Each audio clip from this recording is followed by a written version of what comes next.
So, Gerard, if I can start with you, the future of places people love. Discuss. Yeah. So the key word is people. And I think the sentence came up this morning, build it and they will come. And we all know that's history. So since quite a while, also real estate developers and real estate owners, specifically in the retail sector, have to take a true interest in people, in the visitation, in their footfall. Who are they? And I think that is a massive change because the sector has been used to, sign up a 10-year lease, fits nicely into a spreadsheet. We know what the value is, and everything worked for a long, long time. Those days are over because that doesn't work anymore. And it also helps in bringing you closer to your tenant. So there's a big difference in tenants and owners trying to create a leverage over one another by one saying, Inditex saying, if you don't give me a benefit in Bershka, I'm going to take all my brands out. Or the real estate owner saying, if you don't sign up in this little center, I'm going to pull you out of the other ones as well. So that happens. That happened past time. So imagine that as a real estate owner, you could, for instance, collect data on what's happening in your center. You share it with your retailer, and you don't have a conversation about, your neighbor is paying 10% more, so I need to raise your rent. No, you sit down and you say, over the last quarter, I've brought this and this people in your front window, and we don't see enough coverage of that in your sales. So there is no transfer into sales, into the store, into sales. Can we sit down and how can we help you in getting a better transformation into sales? And that you can do that because you have the data. And you have the data. You know who's in front of the store. You know how many people. You know gender, you know age, probably a little bit more background. Because they're all entered into a loyalty system that is connected sometimes to their way of payment. So that's how you take the first step towards your tenants. Which is, and I completely agree, but just to play devil's advocate, I would argue that's maybe an easier argument to make as a consultant rather than as someone who has billions of euros of assets under management. And you have been the guy with billions of euros of assets under management and shareholders who want a return on that investment. Well, this doesn't happen overnight. So you have to ask yourself, how do I lead my organization? How do I lead my team? And how do I lead people and myself into this change process? And that is not easy because we've been so spoiled with these easy contracts and easy money coming in, and now all of a sudden it's challenged. So the way I handled it, both in a listed company and in a family company, which is they're totally separate in when it comes to what are the challenges that you're facing. You're talking about Ikea, family company. Family, yes. Basically, it is a family. So they don't only breathe and state the family values, but they live family. So if you're in a listed company, you don't need to create a sense of urgency. That is present in every quarterly number. But what you there need to create is a connection to your shareholders where they will allow you to present a long-term strategy and go for that. Even if you have to take a dip in the beginning, because change means that comes at a cost. In the family company, the long-term strategy is not a problem. You get the credits if you have a good plan. There, it's much more creating the sense of urgency. Ibrahim, your perspective on that, you are a service provider at Portland Design to organizations, large organizations, and some of them will be family companies that don't have that pressure of quarterly profits and quarterly revenue and can take long-term decisions, but some of them will be listed companies that have that quarterly pressure. Do you sense that difference that Gerard's just articulated? The difference between family-run businesses and yes, of course, there's an immense amount of difference between a publicly listed company and a family company. But in the context of what we're talking about, in context of destinations and place, I only look at the challenge through the eyes of our audience, and our audience is, and I hesitate to call them consumers, because our audience are not always consumers. You take them for granted as consumers at your peril. Our mantra is always citizen first. So coming to a point of how do we make places for people that they love, we absolutely need to think about these destinations beyond distribution channels, beyond places of transaction. We need to think about our destinations not from a shopping rhythm, as we call it, but to a community rhythm. How do we create true community? How do we move away from these hermetically sealed boxes that look inwards and create destinations that are part of the urban grain, part of the tapestry of community? And I think that's how we shift from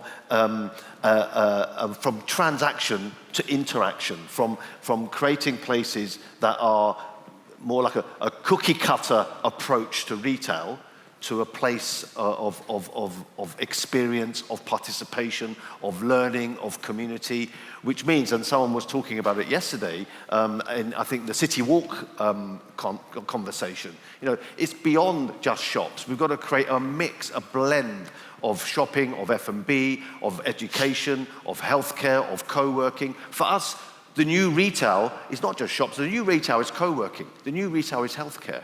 This all links and aligns to retail, and more importantly, it catalyzes retail. So I think creating destinations that are about really, really fostering a cohesive community, a community of interest, and understanding what our audience is interested in around their hobbies, around the brands they follow, is really, really key. Okay, and I agree with you, but again, to play devil's advocate, let's say Ibrahim's come and given us a great pitch for an incredible destination, placemaking, and it's going to be a community, and it's going to be a hub, and all of these things. And then I'm sitting down with the CFO and goes, nah, not having that, because that is GLA that is now some kind of plaza that's not generating revenue. The CFO goes, I could get 17 more shops or restaurants in there, and this guy, Ibrahim, yes, his plans are lovely and they're gorgeous, but I want my GLA back. What's your response to that? My response to that is that it's the easiest thing in the world to rent a box and get revenue. It's much more difficult to have sustainable revenue. And the evidence is there. Look at the American market, look at the European market, and it's coming here. We've got 20, 30, 40% vacancies of an obsession of GLA. We've got to create experiences that drive interest, drive engagement, drive footfall, which lead to spend and dwell. Over shopping, over commercialization puts people off. And you can see that. The evidence is there in legacy shopping centers that turn their back to people as people first and not consumers. And I think, I can show you many evidences that you reduce GLA to increase footfall and spend. You've got to get the optimum GLA, not the maximum GLA. And that's, I think, the difference. And what you do with public realm is really important. How we blur the lines between tenanted space and public realm is really key. Yeah, well, the good thing is, Ibrahim doesn't talk to CFOs. He talks to CEOs, and that understand the message and says this is going to happen. And I think that is what you mean. You need support at the top to do it. And this is also a process that you don't do overnight. You don't do overnight. So you have to carefully think, how do I take my team? How do I take my people? How do I take myself into this change process? Because it's not a given that it's going to be successful. The way I've managed this a couple of times now is that you need to do it with your team. So take time, don't rush into it. It doesn't have to change overnight. life, Joe Average doesn't change his habits so fast.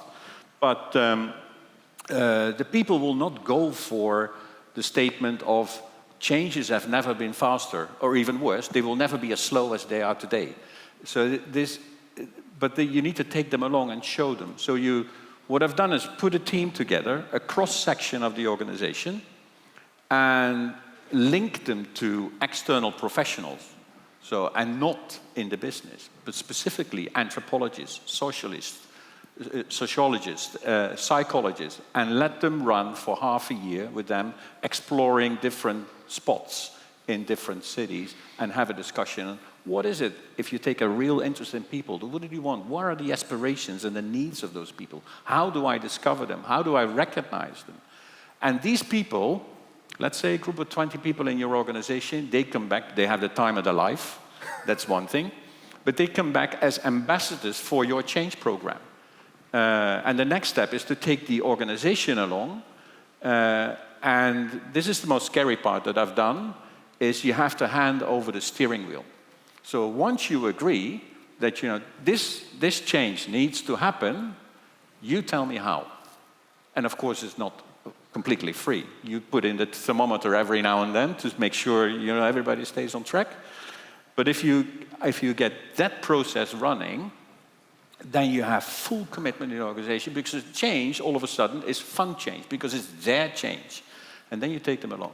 And you will find people in your organization that have talents and competences that you never saw before, and you can pull them out, say, hey, listen, I've seen this, you have to do that. It's super scary for them. And you explain to them the spot where you are, in the middle between excitement and anxiety is exactly where you need to be to grow. And they're still scared. And then the only thing you have to do is say, whatever happens, I'll back you. And they take a new role, they grow, and you roll out the change. It goes, and it still doesn't happen overnight, but it happens. It's going to happen. And you need to, a few learnings is, in the listed side, you can present a fantastic plan to your analysts and to your shareholders, and they will applaud you fantastically and give you all the credits for rolling it out. And even if you put a time plan in, 2 quarters later, they come to you and say, so show me some results. And this is not how it works, of course, in reality. But then you have to sort of plant small successes along the way. So you get immediately from the start do small things and show that it's actually working. Not the full thing, so don't wait until the whole way is done. So these are the things. And handing over to your team, saying, tell me how, it can give you some sleepless nights also. But in the end, you have to trust the process and trust your team. We'll talk more about how we create these places that people love in a second. First of all, 2 things. I'm going to throw this open to questions from the floor soon. Have we got some microphones? Have we got someone with a microphone? Who's going to ask the first question? Just while the microphones come, if I can just get a very quick 60-second reaction from you about a comment that Lee Talbot made yesterday about his portfolio, the portfolio he helps to manage in Saudi Arabia of shopping malls. And he came in and said, we've got double the amount of retail that we need. We need to halve the amount of retail.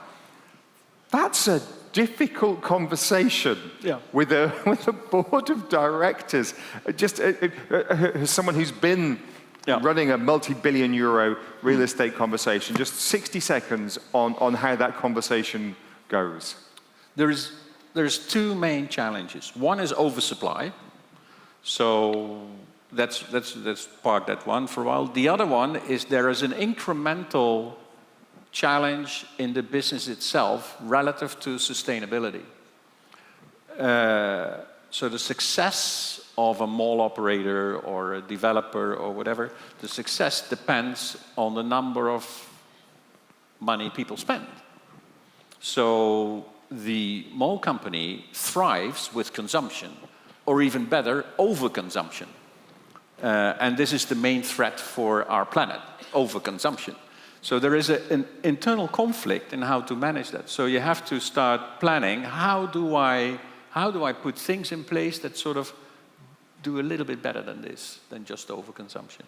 So this is one challenge. The other one, we have to reduce, well, maybe we have to reduce hard retail space. Doesn't mean we have to reduce space in total. Maybe we have to shift the mix. And that's what you've seen happening. 20 years ago, if you had 5% food and beverage in your mall, that was already quite something. Now, you start 20 years ago. Now, the most malls have been designed now are 25 to 40% food and beverage. So this is already a massive change. And you see all kinds of newcomers into the mall. Small elements that may not be successful in the long run or scale up, but they can give a signal and trigger new ideas again. One, just a few examples, is the library of things. So opening a library of things where people can actually lend equipment or whatever, but they can also go back to repair. So you can involve your neighborhood in doing that. Because some people, they just want things to work, and other people love repairing them. If you put the two together and facilitate that in your mall, you build a community. And this is what it is all about. Build a community on your mall, and that community will be your brand. And communities are not only the ones that are geographically fenced, but it is also fans of this sports club, lovers of this music. So you have to discover that by doing good research and bring those people together. We've only got 10 minutes and 25 seconds left. Can I grab a microphone from someone? Oh, my colleague Leah has got a microphone. Excellent. I'll turn mine. Here we go. Thanks very much indeed. Who's got the first question for our panelists? We're in rapid fire round, so quick question, quick answer. Who's got the first question for our panelists? If they were consultants and you were paying them, they would be like thousands of dollars an hour, and you can ask them a question for free now. So take the opportunity, or else I will. Here we go. We got a question? We got a question? Here we go.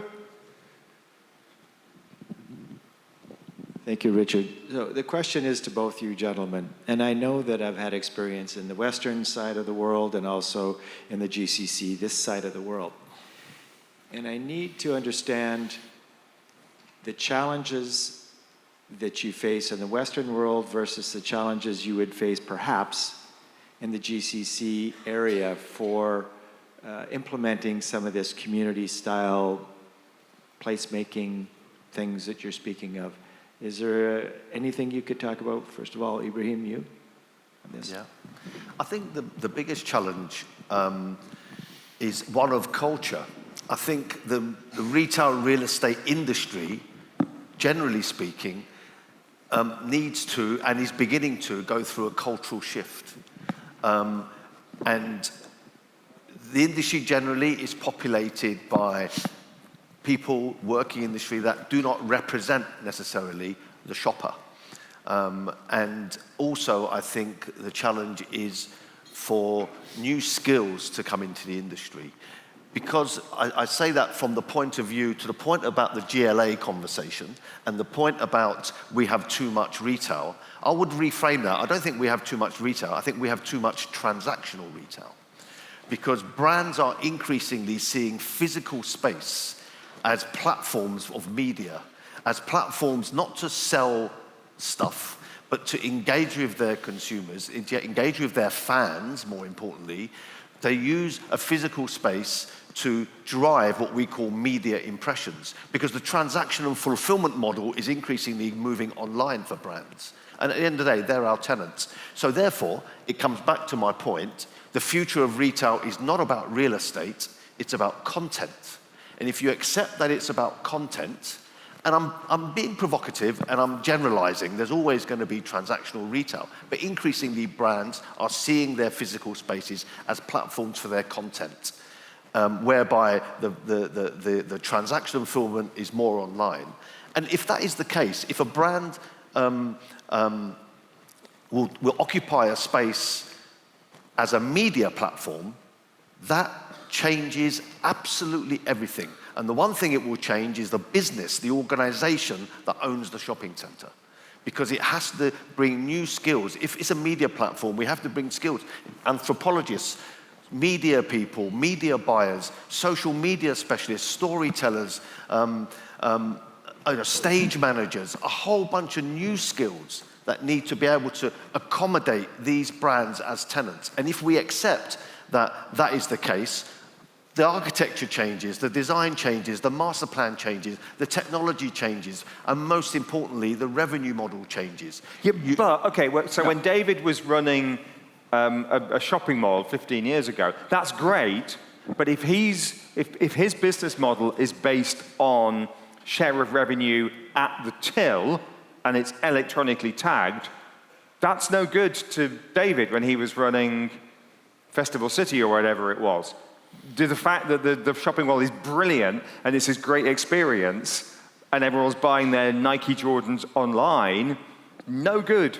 No good to Majid Al Futtaim or Al Futtaim or whoever else it is if that money's being spent online, because they do not get a share of that.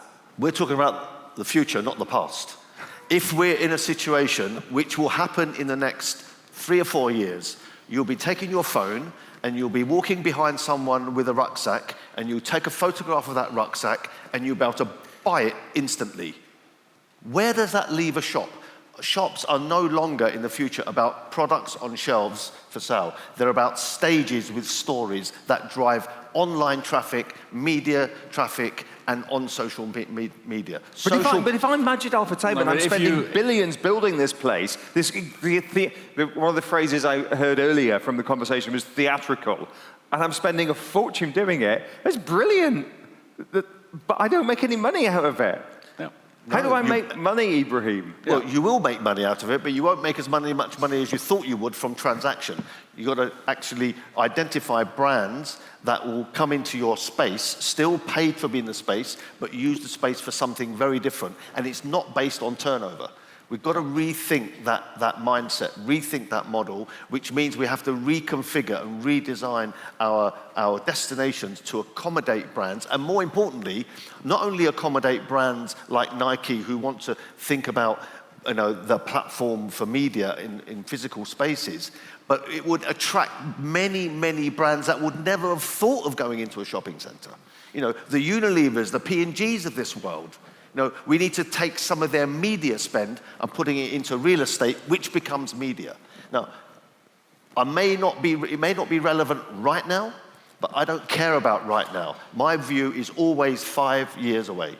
And if you're going to dig a hole in the ground now, the shopping center that's going to appear will not appear tomorrow, it'll appear in 3 or 5 years. How do you future-proof that hole in the ground right now from a strategic perspective? The point is what's interesting. Yeah, the point is, if you think we can keep doing business like we've done for the last 10 decades or 5 decades, that's perfectly fine. That's your opinion, you should keep doing that.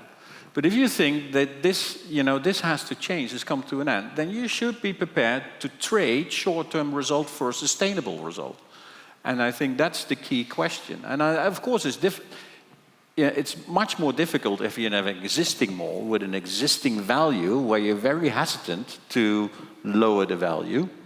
It's much more easy if you make a new one. And one advice if you make a new one, talk to the anthropologist first, to the sociologist first, before you talk to an architect. So make sure you discover the authenticity of place, the authenticity of the people, their needs, their aspirations, before you start designing. I'm going to ask Strawper, just before we adjourn for lunch. Oh, yes, we've got a question, sir. Thank you very much indeed. Love to get your question. Technically, we're out of time, but David, can we go on for a minute or two? Yeah, a couple of minutes, because We get it. We got a couple of minutes. It's quick. A quick question and a quick answer. Sorry, I'm being indulgent here. Thank you so much. Hello.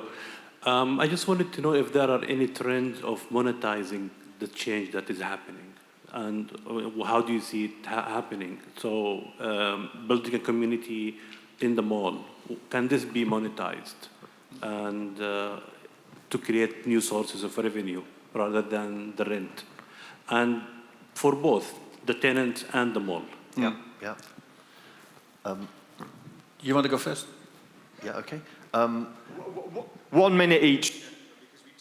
Bob? Yeah, in terms of revenue, we believe there's going to be 3 types of space and 3 types of revenue that a brand will use. One will be traditional transaction, fulfillment, revenue on space, revenue on turnover. The second will be community. Brands will take space for their communities to come together. The rent model will be based on footfall, on dwell, on repeat visits, on subscription. And the third model is what we call recruitment. A brand takes a space to drive media impressions. Your rent model, we based the ability of that space, that experience, to drive followership, to drive sharing, to drive media impression, and to drive online sales. We can capture that data. So you can demonstrate through your new revenue models the ability of your physical spaces to drive media. In other words, a brand will pay for it as media. A brand pays 8 cents on average for a Facebook click for a millisecond of attention. How much would a brand pay for 40 minutes of undivided attention from one of their fans? That's the question. That's the challenge to everyone. We can capture the data. We just need a cultural change in our businesses to encompass and embrace that idea. Because when we look back in 5 years' time, we're going to say, I wish we did. Maybe some practical examples that we can give. So one thing, for instance, the data you collect on your customers can be very precise. So your tenant has data on his customer only, but not on the rest of them all. So the combination of that data that you collect can have an additional value for the tenant, and you can monetize on that. So this is one thing that you can do. I'll give you an example in China, which is quite far advanced, where we implemented a system, a loyalty system, where within no time per mall we had like 80,000 to 200,000 people in the loyalty system came there. The loyalty system is connected to WeChat Pay and Alipay, so you have real-time sales information across all sectors. 99% of the tenants sign up for the loyalty system, so there is a full coverage of customer information. The value of that customer information to any individual tenant is massive, and you can monetize on that.